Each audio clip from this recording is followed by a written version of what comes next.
नमस्कार, स्वयंपाक चॅनलमध्ये आपल्या सर्वांचं स्वागत आहे। आज आम्ही बनवत आहोत ऋषीचं आळू।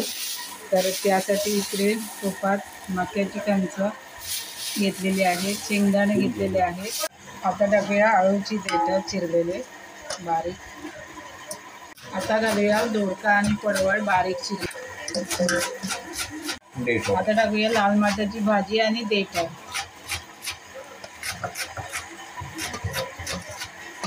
आता टाकूया आळूची पानं बारीक चिरलेली। आता घालूया आंबाडे आणि बारीक चिरलेला भोपळा आणि थोडीशी गवार। आता घालूया हिरवी मिरची।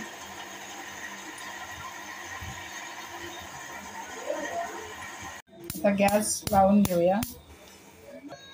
आता घालूया थोडंसं पाणी।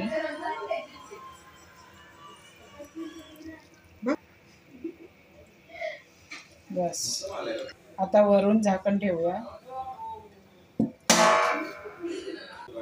10 ते 15 मिनिटं शिजून घेऊया। आता एकदा आपण मिक्स करून घेऊया।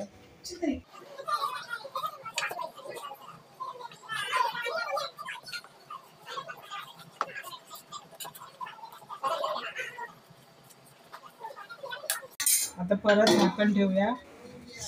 परत 10 ते 15 मिनिटं परत शिजून घेऊया। आता आपण चवीनुसार मीठ टाकून घेऊया।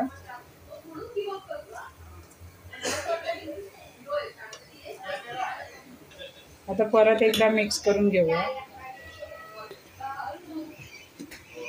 आळू शिजायला बराच वेळ लागतो, अर्धा तास शिजवून घेतलेला आहे।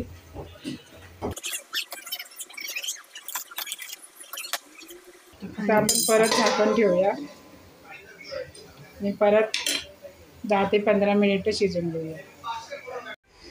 तोपर्यंत इथे आमच्या गणपती बाप्पाचं दर्शन घ्या।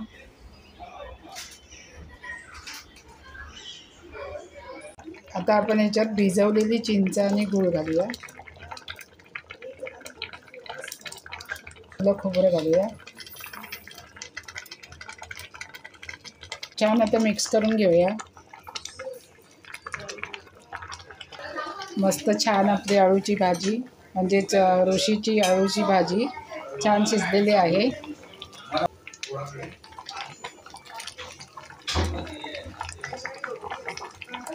तुम्हाला जर व्हिडिओ आवडला असेल तर व्हिडिओला लाईक, शेअर, कमेंट करा, सबस्क्राईब करा आणि बेल आयकॉन क्लिक करा।